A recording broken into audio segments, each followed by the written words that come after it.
नमस्कार, मैं रवीश कुमार। क्यों कहता हूं कि 2021 के अप्रैल और मई के महीने में ऑक्सीजन के बगैर तड़पा तड़पा कर मार दिए गए लोगों की गिनती नरसंहार में होनी चाहिए। वैसे तो मरने वालों की गिनती तक नहीं हो रही। अब इन लाशों से किसी की आस्था आहत नहीं होती है। कितनी बेईमानी हो गई है। कोई गरज नहीं रहा है, कहीं छींटे नहीं पड़ रहे हैं। भारत का नागरिक ऑक्सीजन के बगैर तब भी तड़पा तड़पा कर मारा गया जब तमाम हाई कोर्ट से लेकर सुप्रीम कोर्ट में ऑक्सीजन की सप्लाई को लेकर बहसें चल रही थीं। भारत को विश्व गुरु बना देने और 5 ट्रिलियन इकोनॉमी बनाने का प्रोपेगेंडा आज अस्पतालों के बाहर छितराया हुआ है। जहां कोई बाप, जहां कोई बेटा, जहां कोई मां, जहां कोई पत्नी चिल्ला रही है कि उसे इलाज नहीं मिला। जरूर किसी नए इवेंट की तैयारी हो रही होगी ताकि नए नारे के साथ जनता के बीच आया जा सके। जैसे पिछले साल जब लोग बर्बाद हो गए तो आत्मनिर्भर भारत का नारा लाया गया था। ऐसा कुछ जल्दी आएगा, लेकिन आपके अपने जिन्हें ऑक्सीजन के बगैर मरना पड़ा वो नहीं आने वाले हैं। इतना शर्मनाक और क्रूर समय इससे पहले कभी इस देश ने नहीं देखा होगा। गोवा मेडिकल कॉलेज में जो हुआ है वो नरसंहार नहीं तो क्या है। लोग अस्पताल पहुंचते हैं कि जान बचेगी, लेकिन ऑक्सीजन के बगैर अस्पताल में ही मौत होती है। गुरुवार की रात ऑक्सीजन की सप्लाई में बाधा आने से डॉक्टरों के होश उड़ गए। उन्होंने जहां तहां फोन किया और हुआ कुछ नहीं। 15 लोग मर गए। 2 बेटियां जिनके मम्मी पापा भी अस्पताल में थे अनाथ हो गईं। ये कैसी मौत है जिसके लिए कोई जिम्मेदार नहीं है। किसी में साहस नहीं है कि पूछे कि पीयूष गोयल से कि आप जो ऑक्सीजन एक्सप्रेस का वीडियो ट्वीट करते हैं वो कहां पहुंच रही है। ऑक्सीजन की सप्लाई केंद्र से होती है। 7 साल से प्रधानमंत्री मोदी प्रेस कॉन्फ्रेंस में नहीं आए हैं तो वो कब आएंगे। जो मरे हैं उनके ही नागरिक हैं, उनके चाहने वाले हैं और उनके वोटर हैं। क्या अब भी प्रेस कॉन्फ्रेंस में नहीं आएंगे। क्यों गोवा में 4-4 दिन लोगों की ऑक्सीजन के बगैर मौत हुई, जिससे 11 मई को आंध्र प्रदेश के रुइया अस्पताल में ऑक्सीजन की सप्लाई में बाधा आने से 11 लोगों की मौत हुई थी। दरअसल हत्या हुई थी उसी दिन, यानी 11 मई को गोवा मेडिकल कॉलेज में 26 लोग मरे थे। 12 मई को कथित रूप से 20 लोगों की मौत हुई। 13 मई को 15 लोगों की मौत हुई। यही नहीं, 14 मई को 13 लोगों की मौत हुई। आपके लिए ये सब नंबर है, लेकिन इसमें किसी का कोई पिता है, किसी की मां है, किसी का बेटा है, किसी की बेटी है, किसी की पत्नी है, किसी की भाभी है। 11 मई से लेकर 14 मई के बीच 70 से अधिक लोग ऑक्सीजन की सप्लाई में कमी आने से कथित रूप से मारे गए। ये मौत नहीं, नरसंहार है।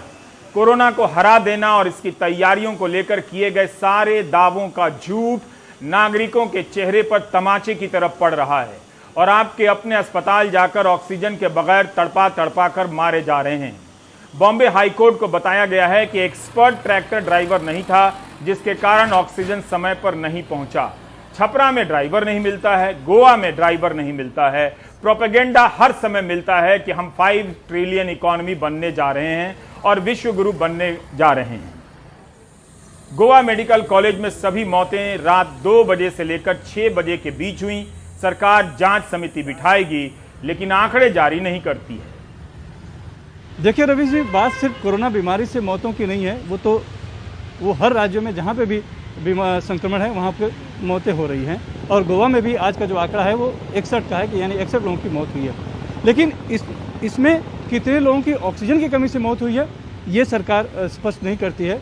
इसीलिए मंगलवार से जो बात सामने आई है कि 26 लोगों की उस रात 2 बजे से 6 बजे के बीच में ऑक्सीजन की कमी से मौत हुई और उसके बाद जो आंकड़ा हम गिन रहे हैं जो 75 तक जा रहा है, तो कोई ज़रूरी नहीं है कि ये मंगलवार से इसकी शुरुआत हुई हो सकता है पहले भी ये होता रहा हो, लेकिन कभी सामने नहीं आया।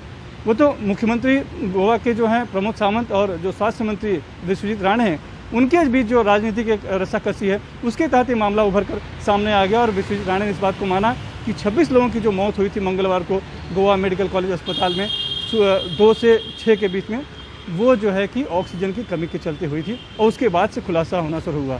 हालांकि गुरुवार को जाकर राज्य सरकार ने अदालत में इस बात को माना कि 15 जो मौतें हुई थी बुधवार को वो ऑक्सीजन की कमी के चलते हुई थी, लेकिन उसके में भी उनका बहाना ये था कि ऑक्सीजन की कमी नहीं है राज्य में, बल्कि लॉजिस्टिक की कमी है।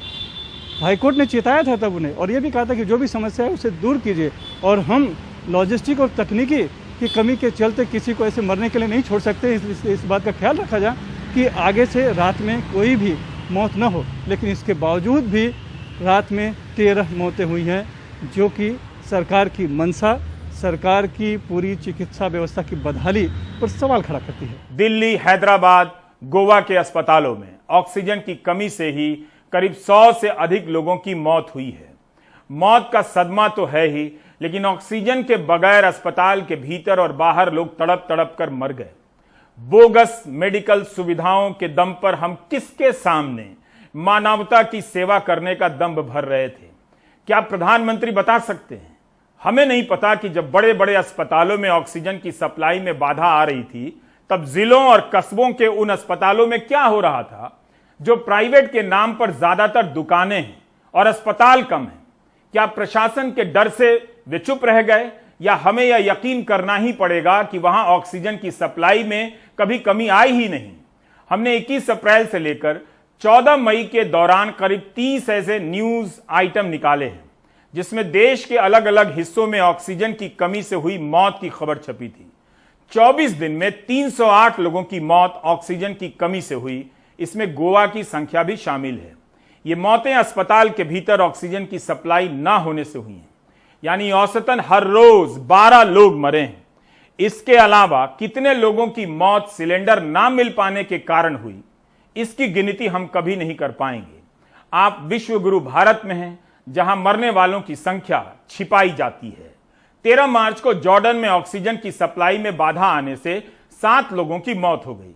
वहां के प्रधानमंत्री ने अपने स्वास्थ्य मंत्री से इस्तीफा मांग लिया। स्वास्थ्य मंत्री ने नैतिकता के आधार पर इस्तीफा दे दिया। Mongolia, Argentina, New Zealand, Peru, Poland, Austria, Slovakia और अन्य देशों के स्वास्थ्य मंत्रियों ने कोविड के रोकथाम में हुई गड़बड़ियों को स्वीकारते हुए इस्तीफे दिए हैं।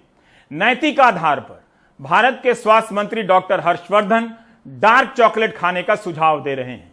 भारत में नैतिकता से ज्यादा जरूरी गोबर और गौमूत्र है, जिसके रिसर्च के लिए डॉक्टर हर्षवर्धन काफी मेहनत कर रहे हैं। भारत एक ऐसा महान देश है जहां कोरोना संकट तो है, लेकिन असफलता को लेकर किसी को भी नैतिक संकट नहीं है। दिस इज कॉल्ड ट्रू विश्व गुरु मोरालिटी। अब आते हैं टीका पर। फरवरी में जब मोदी सरकार ने अपना बजट पेश किया, तब वित्त मंत्री निर्मला सीतारमण ने कहा कि कोविड के टीके के लिए इस साल 35,000 करोड़ का प्रावधान किया गया है और इसके अलावा भी पैसा दिया जाएगा। तो इस बजट के रहते राज्यों से क्यों कहा जा रहा है कि वे अपने बजट से टीका खरीदें? क्या राज्यों को टीका खरीदने के लिए कोई पैसा दिया भी जा रहा है? इंडिया स्पेंड की श्रेया रमन और श्रीहरि पलियत की रिपोर्ट में बताया गया है कि 8 गरीब राज्यों को अपने स्वास्थ्य बजट का 30% टीका खरीदने पर खर्च करना पड़ सकता है। इनमें बिहार, छत्तीसगढ़, झारखंड, मध्य प्रदेश, राजस्थान और उत्तराखंड शामिल हैं। इन राज्यों की स्वास्थ्य व्यवस्था और चरमरा जाएगी। जब तक छवि बन रही थी, तब तक टीका कार्यक्रम पर केवल केंद्र का नियंत्रण था। जब लोग मरने लगे और छवि धुलने लगी, तो राज्यों से कहा गया कि आप खुद से टीका खरीद लीजिए। छत्तीसगढ़ के स्वास्थ्य मंत्री टीएस सिंह देव ने कहा है कि पहले तो राज्यों को खरीदने का अधिकार नहीं दिया गया, अब उन पर सीधे खरीदने का फैसला थोप दिया गया। इससे उनकी हालत चरमरा जाएगी। वो 35,000 करोड़ का वैक्सीन बजट कहां गया? कोविड के खिलाफ जो वैक्सीन है उसको पूरी तरह से प्रभावी होने के लिए देश की 50 से 80% जनता को ये टीका लगना बहुत ज़रूरी है। इस साल के बजट में हमने 35,000 करोड़ का प्रावधान रखा था वैक्सीनेशन के लिए। अगर 150 रुपये प्रति डोज का हम हिसाब लगाएं तो एक व्यक्ति के लिए 300 रुपये का खर्चा है और 35,000 करोड़ में हम 100 करोड़ से ज़्यादा लोगों को वैक्सीन लगा सकते हैं। 150 रुपये एक वाजिब दाम है टीके के लिए। इसमें सीरम इंस्टीट्यूट का नुकसान भी नहीं है और इसलिए केंद्र सरकार की ये पूरी तरह से जिम्मेदारी बनती है कि वो इसकी जो कीमत है उस पर नियंत्रण रखे, दोनों वैक्सीन की कीमत पर नियंत्रण रखे। पूरी दुनिया के देशों में इसी तरह से किया जा रहा है। ऐसे नहीं है कि ये कोई समाजवादी कदम है। कैपिटलिस्ट कंट्रीज जैसे अमेरिका है, वहाँ पर भी लोगों को टीका मुफ्त में मिल रहा है। उसको लगाने का जो खर्च है वो कहीं कहीं पर जो हेल्थ इंश्योरेंस है उनकी, उससे उनको रीएम्बर्स किया जा रहा है। तो आज की तारीख में सबको मुफ्त में वैक्सीन लगाने के लिए कोई भी बाधा नहीं है, क्योंकि इसका हम ऑलरेडी प्रावधान पहले से कर चुके हैं। बाधा नहीं है मतलब बजट की तरफ से इसकी सप्लाई का असली मुद्दा है कि इसकी सप्लाई को किस तरह से बढ़ाया जाए। अर्थशास्त्री रितिका खेड़ा का कहना है कि 150 के हिसाब से 35,000 करोड़ से 100 करोड़ लोगों को टीका दे सकते हैं। 35,000 करोड़ के बजट के बाद भी अप्रैल तक मोदी सरकार ने भारत और भारत से बाहर की कंपनियों को ऑर्डर क्यों नहीं दिया या कितना दिया, जबकि साल भर में अमेरिका ने 130 करोड़ टीके का ऑर्डर दे दिया था। तब जब उसकी आबादी 39 करोड़ है, ब्रिटेन की आबादी 7 करोड़ है, उसने 45 करोड़ टीके का ऑर्डर दिया। कनाडा ने तो आबादी से अधिक इतना ऑर्डर कर दिया कि एक आदमी के लिए 10-10 टीके उपलब्ध हो गए। भारत ने पिछले साल कोई ऑर्डर नहीं दिया। जब दुनिया के बड़े देश टीके के रिसर्च और विकास में पैसा लगा रहे थे, कंपनियों से खरीद रहे थे, मुफ्त बांटने की रणनीति बना रहे थे, तब सोचिए मोदी सरकार ने भारत की ही 2 कंपनियों में एक नया पैसा नहीं लगाया, लेकिन टीके के वितरण से लेकर हर चीज पर ऐसे नियंत्रण रखा गया जैसे सब कुछ मोदी सरकार कर रही है। न तो रिसर्च में पैसा, न खरीदने में पैसा।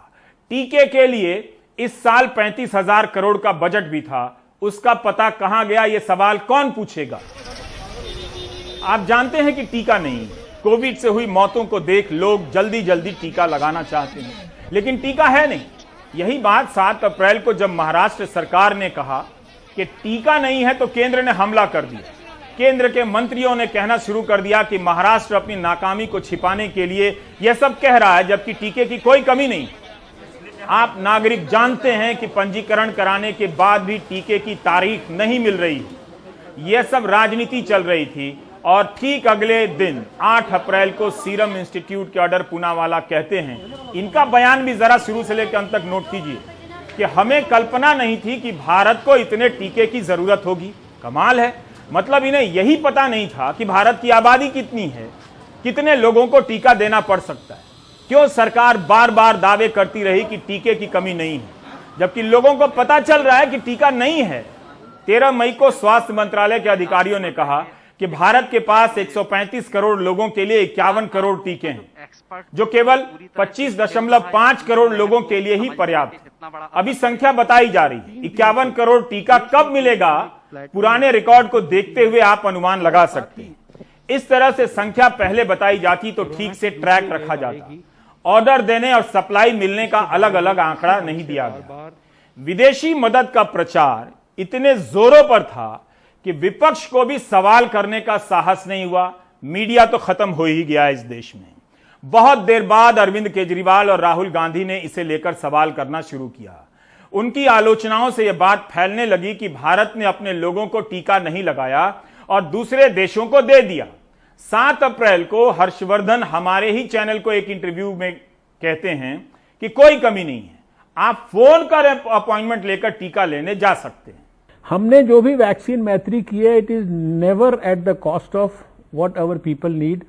आज अगर 45 साल से ऊपर के किसी हिंदुस्तानी को वैक्सीन लगनी है जो हमारे प्रायोरिटी ग्रुप्स में तय है, वो लग जाएगी। तो अरे आपको क्या करना है, एक टेलीफोन पे अपना अपॉइंटमेंट बुक करना है या वॉक इन करके आपको जाके लगवाना है। किसी को रोका जा रहा है। अगर किसी दिन 20 लाख लगती है और अगले दिन 45 लाख लगती है, तो हम तो ये नहीं कहते ना कि 45 लाख के बाद हम 46वें लाख को नहीं लगाएंगे। क्या सही में फोन करने पर टीका लग जा रहा है?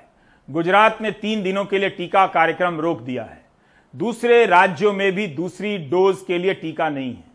तभी तो कहा जा रहा है कि कोविशील्ड के दूसरे डोज का समय 16 हफ्ता क्या इसी वजह से बढ़ाया गया। अब आपको फ्लैशबैक में ले जाना चाहता हूं। आपने 13 मई के प्राइम टाइम में देखा कि सीरम और भारत बायोटेक कंपनियों का प्रधानमंत्री दौरा करते हैं। इससे संदेश जाता है कि उनके नेतृत्व में टीका पर रिसर्च चल रहा है। बाद में पता चलता है कि सरकार ने दोनों कंपनियों को एक नया पैसा नहीं दिया है। उसी तरह का मामला विदेशी मदद का भी है। इस साल 28 जनवरी को प्रधानमंत्री डावोस में कहते हैं कि भारत 2 टीके की बदौलत पूरी मानवता की सेवा कर रहा है। उनके ऐसे हर बयान में टीका देने के साथ मानवता का जिक्र जरूर मिलेगा। मानवता के इस अभियान की सच्चाई आगे पता चलेगी। आज भारत कोविड की वैक्सीन दुनिया के अनेक देशों में भेजकर वहां पर वैक्सीनेशन से जुड़े इंफ्रास्ट्रक्चर को तैयार करके दूसरे देशों के नागरिकों का भी जीवन बचा रहे हैं। और ये सुनकर WEF में सभी को तसल्ली होगी कि अभी तो सिर्फ 2 made in India corona vaccine दुनिया में आई हैं। आने वाले समय में कई और वैक्सीन भारत से बनकर के आने वाली है। ये वैक्सीन्स दुनिया के देशों को और ज्यादा बड़े स्केल पर ज्यादा स्पीड से मदद करने में ये पूरी तरह सहायता करेगी। प्रधानमंत्री कई जगहों पर कहते हैं कि 2 के अलावा अन्य भारतीय कंपनियां भी टीका लेकर आने वाली हैं। उनका आज दिन तक पता नहीं है वो कंपनियां कहां हैं। जिन 2 कंपनियों के बारे में आप जानते हैं, क्या आप जानते हैं कि उनके पास भारत सरकार का कितना ऑर्डर है, उनकी सप्लाई की क्षमता कितनी है? यह भी ठोस तरीके से पता नहीं। भारत दुनिया का सबसे बड़ा दवा उत्पादक होने का दावा करता रहा और अब तो देश के लोगों के लिए टीका देने की क्षमता की भी पोल खुल चुकी है। सीरम इंस्टीट्यूट की वैक्सीन के बारे में आप जानते हैं। क्या कोविशील्ड की खोज भारतीय वैज्ञानिकों ने की है? वे किस संस्था के वैज्ञानिक हैं? क्या उनका नाम और चेहरा आप देखा है आपने? खबर तो यही छपी मिलती है कि एस्ट्राजेनेका और ऑक्सफोर्ड ने मिलकर रिसर्च किया है। ऑक्सफोर्ड यूनिवर्सिटी के वैज्ञानिक 20 सालों से जिस तकनीक पर काम कर रहे थे, उसी के परिणाम से यह टीका तैयार हुआ। गार्डियन अखबार में इसी साल खबर छपी है कि इस टीके की रिसर्च और इसके विकास में लगा 57% पैसा पब्लिक फंड से आया था। ऑक्सफोर्ड को मिले 1000 करोड़ रुपए में से अधिकतर ब्रिटेन के टैक्स भरने वाले नागरिकों ने दिया था या संस्थाओं ने। यह पैसा 2 दशकों की इस रिसर्च को मिलता रहा है। ब्रिटेन की सरकार, वेलकम ट्रस्ट, अमेरिकी और यूरोप के संस्थाओं ने भी काफी फंड दिए। कोविशील्ड का इंटेलेक्चुअल प्रॉपर्टी राइट्स एस्ट्राजेनेका के पास है, जिस वजह से सीरम को कई डोज इंग्लैंड भेजनी पड़ी। सीरम के पास कोविशील्ड का सब लाइसेंस है। ऐसे में सवाल उठता है कि सीरम ने कोविशील्ड टीके के विकास में और इसकी रिसर्च में क्या योगदान किया? क्या सीरम ने सिर्फ उत्पादन ही किया है या रिसर्च भी किया है? तो यह साफ होना चाहिए कि नहीं, होना चाहिए था कि नहीं, कि सीरम का जो टीका है उसके रिसर्च में ना तो भारत का पैसा लगा है, ना भारत के वैज्ञानिक लगे हैं। अगर लगे हैं तो उन वैज्ञानिकों को अभी तक सामने क्यों नहीं लाया जा रहा? इतना बड़ा काम किया उन लोगों ने। भारत में क्लिनिकल ट्रायल हुई है जो दुनिया के अन्य देशों में भी हुई। भारत बायोटेक ने जो टीका विकसित किया है उसका पेटेंट जरूर ICMR भी साझा करता है। प्रधानमंत्री भी अपने किसी बयान में इस अंतर को स्पष्ट नहीं करते हैं। जबकि 11 मार्च को प्रधानमंत्री किंडल पर गीता लॉन्च करते वक्त कहते हैं कि हमारे वैज्ञानिकों ने किया है। यह नहीं बताते कि सीरम में जो टीका बना रहा है सीरम, उसकी खोज दूसरे देश के वैज्ञानिकों ने की है या हमारे देश के वैज्ञानिकों ने की है। कौन है वो? Our scientists work in a quick time to come out with vaccines. And now India is humbled that vaccines made in India are going around the world. We want to heal as well as help humanity. This is exactly what the Gita teaches us. Gita सच बोलने की तालीम देती है। आप टीके के उत्पादन से लेकर वैक्सीन मैत्री के तहत कई देशों को टीका भेजने से संबंधित प्रधानमंत्री के सारे बयान चेक कीजिए। आपको कहीं नहीं मिलेगा कि भारत ने केवल 1 करोड़ 7 लाख टीका जरूरतमंद देशों को मदद के तौर पर दिया है। बाकी 5 करोड़ 50 लाख टीका तो कंपनियों को देना ही था, क्योंकि टीका बनाने वाली 2 कंपनियों का उन देशों के साथ व्यावसायिक करार था। जो टीका व्यावसायिक करार के तहत दूसरे देश को दिया गया, क्योंकि उनसे टीके के लिए कच्चा माल लिया गया था, क्या उसका भी श्रेय मोदी सरकार ले रही थी? मोदी सरकार के विदेश मंत्रालय ने टीका भेजने के जितने फोटो ट्वीट किए हैं, हमें कैसे पता चलेगा कि यह वाला डब्बा मदद का है और यह वाला डब्बा कारोबारी करार के तहत पैसे लेकर दिया जा रहा है?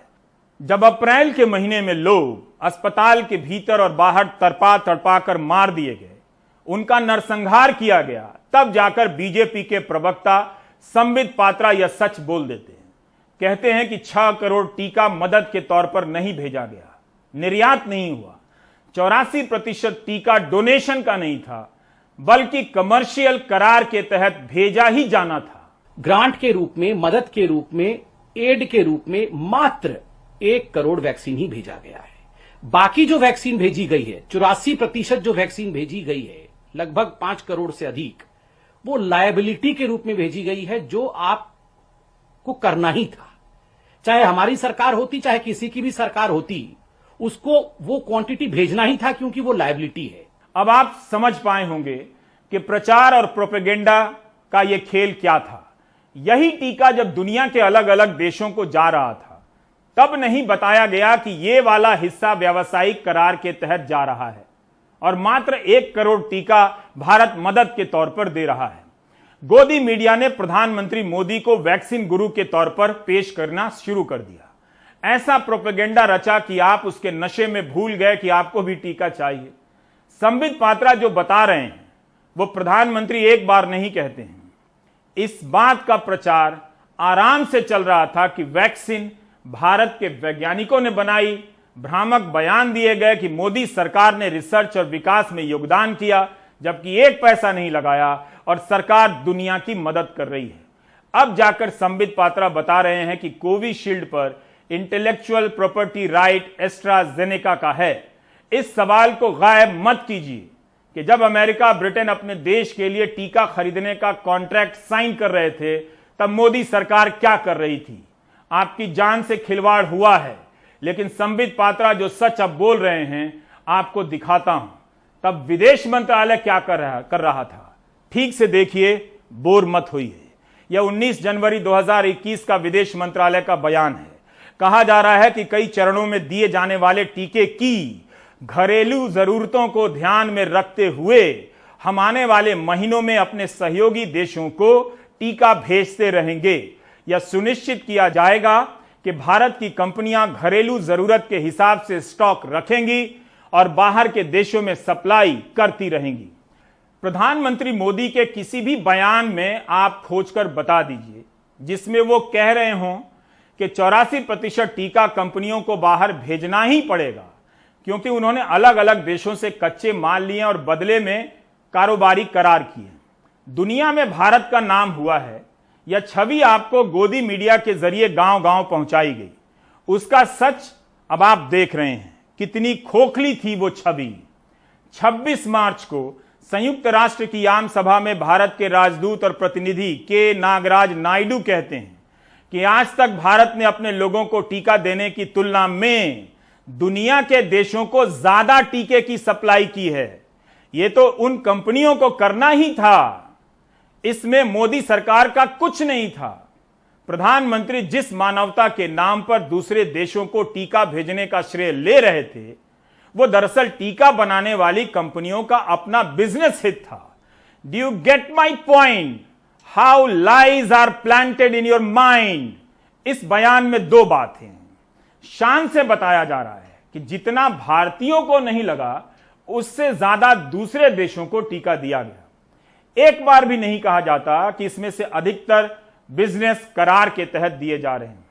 आप देख रहे हैं कि प्रधानमंत्री मोदी, विदेश मंत्रालय, डरपोक और गोदी मीडिया सब एक लाइन में खड़े होकर बोल रहे हैं। आप कबाड़ से अखबार निकालकर पुरानी हेडलाइन देखिए, पता चलेगा कि आपकी दुनिया कैसे लुट गई। गंगा में लाशें बहा देने से काम नहीं चलेगा। लाशों के सामने खड़े होकर सच पूछने से होगा। वो आपके अपने ही हैं जिनकी हत्या हुई है। तो आप जान गए कि जिन देशों को टीका भेजा गया उसमें मोदी सरकार की कोई भूमिका नहीं थी। हां, आप अभी भी नहीं जान पा रहे हैं कि वो देश कौन थे जहां कमर्शियल करार के तहत टीका भेजा गया। जब लोग अस्पताल के भीतर और बाहर मार दिए गए, तब संबित पात्रा कहने आते हैं कि 84% टीका व्यावसायिक करार के तहत भेजा गया। मैं बार बार ये बात बताना चाहता हूं। संबित कहते हैं वो एड नहीं था, डोनेशन नहीं था। यही नहीं, दावा किया जाता रहा कि संयुक्त राष्ट्र की शांति सेना के लिए 2 लाख डोज भेंट स्वरूप भेज दिए गए। अब संबित पात्रा बता रहे हैं कि इसलिए भेजे गए क्योंकि उसमें भारतीय सैनिक थे। 6,600 इंडियन सोल्जर्स जो हैं, जो हिंदुस्तान के जवान हैं, वो आज सरहद से दूर, हमारे देश के सरहद से दूर संयुक्त राष्ट्र के लिए और पीस कीपिंग के लिए काम कर रहे हैं। वो भिन्न भिन्न देशों में प्लेस्ड है। अगर हमने पीस कीपिंग फोर्स को 2 लाख डोजेस दिया था तो अपने जवानों को किस तरह दोनों डोजेस लग सके, हमारे जवान जो हमारे देश से बाहर रह के भी हमारे देश के हितों की रक्षा कर रहे हैं, उनको कैसे प्रोटेक्ट कर सके, उसके लिए वो डोज दिए थे। क्या ये गलत है? हम नहीं मानते हैं ये गलत है।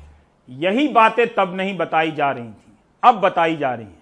कौन क्या बोल रहा है इसकी जांच करेंगे तो समझ पाएंगे कि आप अस्पताल के बाहर क्यों मारे मारे फिर रहे थे। अब देखिए, पिछले साल नवंबर में अडर पूनावाला CNBC TV 18 से क्या कहते हैं।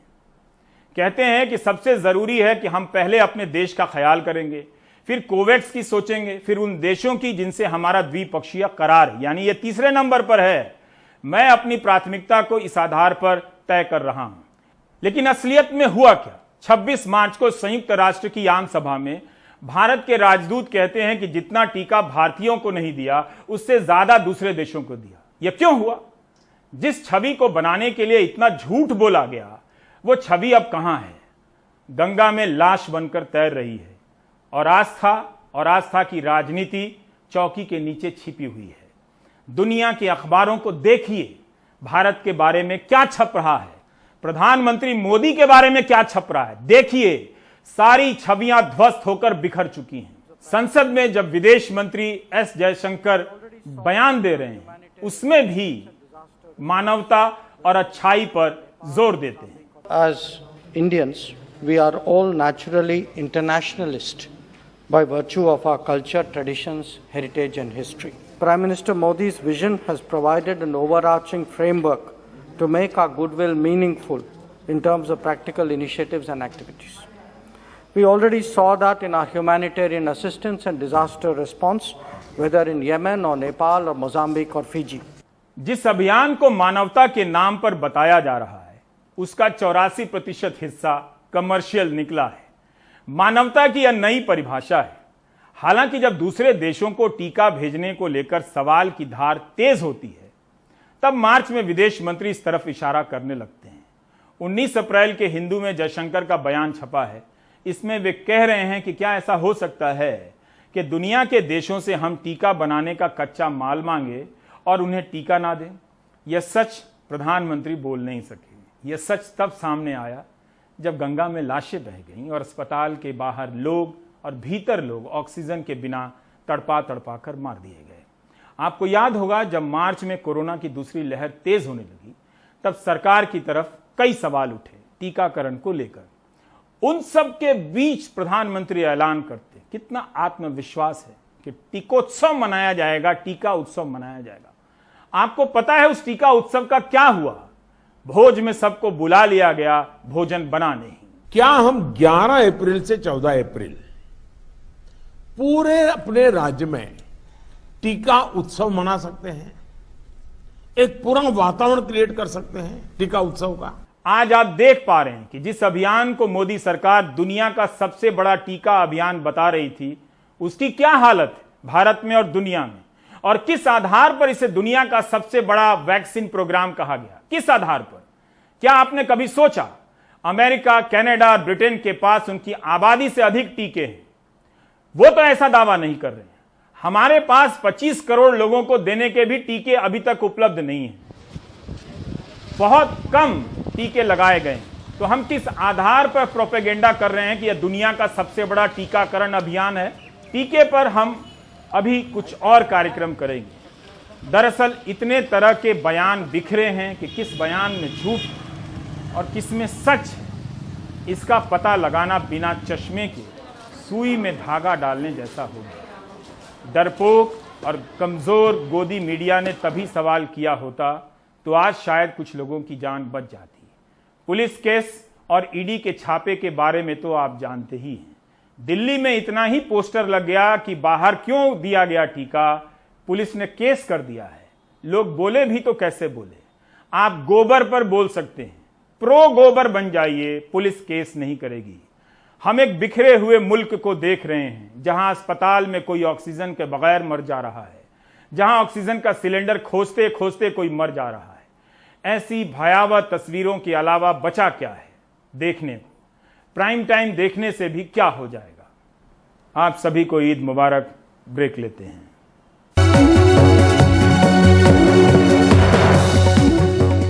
अप्रैल और मई के महीने में एम्बुलेंस को लेकर कई खबरें आईं। उनमें से ऐसी खबरें भी थीं कि एम्बुलेंस में ऑक्सीजन नहीं है। डॉक्टर मैथ्यू वर्गीस उन्हीं दिनों कश्मीरी गेट से नया ट्यूब खरीदकर, पुराने ट्यूब से नहीं, इसका समाधान निकालने में लगे थे। वो जानना चाहते थे कि क्या नए ट्यूब के इस्तेमाल से कुछ समय के लिए एम्बुलेंस में ऑक्सीजन का इंतजाम हो सकता है।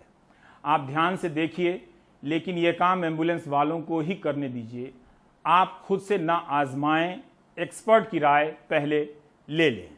ऑक्सीजन की काफ़ी किल्लत हो रही है और ख़ास तौर पे घर से अस्पताल जाने में, ख़ास तौर पे जिनका ऑक्सीजन की मात्रा कम होती जा रही है, ऑक्सीजन वाली एम्बुलेंस बहुत मुश्किल से मिलती है। अगर हैं भी तो भी वो बहुत समय लगा के आते हैं। तो ये समय आपके लिए ज़रूरी है बचाना। तो अगर आपके आसपास किसी के पास ऑक्सीजन कंसनट्रेटर हैं और आपके पास 2-3 चीज़ें होनी चाहिए जिससे आप ये जुगाड़ करके आप ऑक्सीजन का 15 मिनट, आधा घंटे का एक सफ़र के लिए ऑक्सीजन का स्टोरेज बना सकते हैं। सिलेंडर की ज़रूरत नहीं है। ये तरीका है जिसमें कि आपको चाहिए ये टायर का ट्यूब, वो ट्यूब की ये निकालने की चाबी एक है और ये 2 फेस मास्क के ये चाहिए होंगे।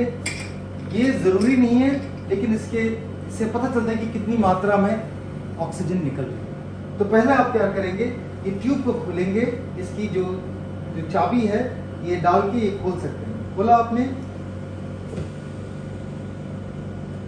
खोल दिया आपने, ये निकल जाती है, इसकी पिन निकाल दिया आपने, इसको यहाँ रख दिया। ये ट्यूब डायरेक्टली कनेक्ट हो जाते हैं, एक ही साइज का, इसी साइज का ये इसमें कनेक्ट हो गया और फिर इसका जो ऑक्सीजन कंसंट्रेटेड है उसमें कनेक्ट हो गया और आपने ये ऑन कर दिया और ये धीरे धीरे भरता चला जाता है। जब ये अच्छी तरह से भर जाएगा आपके लिए, ये जो है 10 से 15 मिनट तक, डिपेंड करता है आप कितनी टेंशन में भरते हैं इसको, वो भर जाता है। ऐसे ही आपको ज़्यादा देर के लिए चाहिए। मैंने एक टायर का, ये ट्रक का ये ट्यूब लिया है, इसको भरा है। ये भरने में मेरे को आधा घंटा लगा है।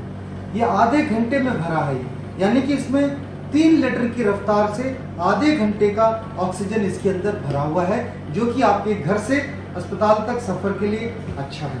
तो इसको अगर आप प्रयोग में लाना चाहते हैं तो ये जो ट्यूब है इसका भी ऐसे ही पिन निकालना होता है आपको।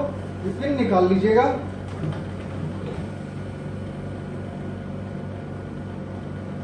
और ये पिन निकाला आपने,